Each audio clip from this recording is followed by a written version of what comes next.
People say today is a different world than it was 30 years ago, and for the most part they're right. We do think about things differently.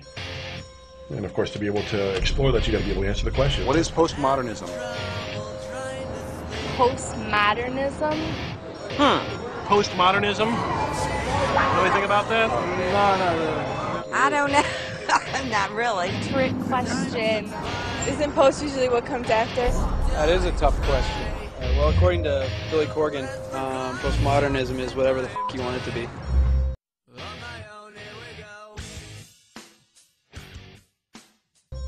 The first difficulty in defining postmodernism is that everybody gets a crack at it. Well, postmodernism is what we have after modernism is over. Modernism is really the worldview you associate with the rise of modern science. People believed in progress. The role of human reason. Or the idea that reason will eventually be able to give us every answer to all ills. In fact, it exalted reason to such a degree that it tended to put faith second. Now, that's last century.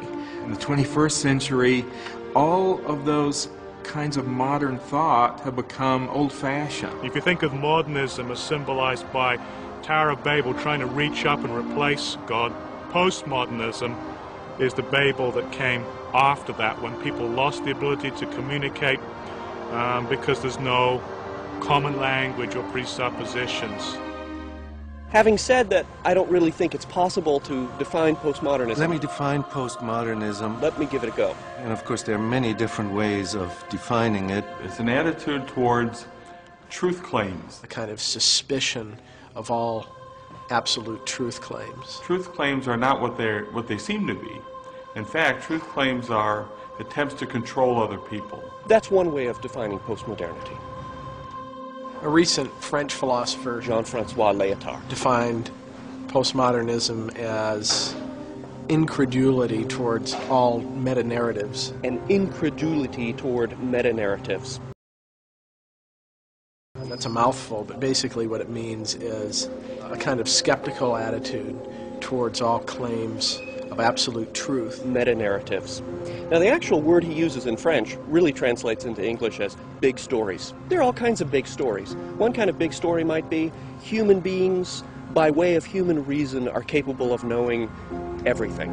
Another big story is that by way of modern medicine, we are able to cure all ills.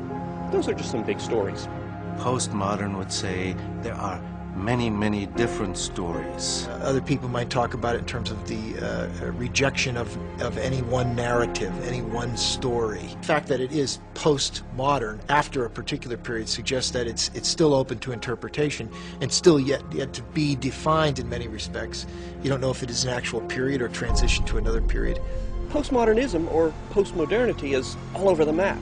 So you have all sorts of people who believe quite disparate things calling themselves postmoderns. So you get fragmentation, people pulled in different directions, even the same person pulled in different directions. Maybe there is no way we can find any kind of objective truth. There isn't really anyone who is sort of able, certainly I'm not, to stand up and say, I am the arbiter of what postmodernism is. Postmodernism is a kind of bastard offshoot of modernism. It's an illegitimate child that is constantly trying to kill its parents, but in one sense it still partakes of the same problem, namely the elevation of the individual and of the subgroup to the point where it is impossible for anybody to listen to God. It's impossible for anybody to listen to God. It's impossible for anybody to listen to God.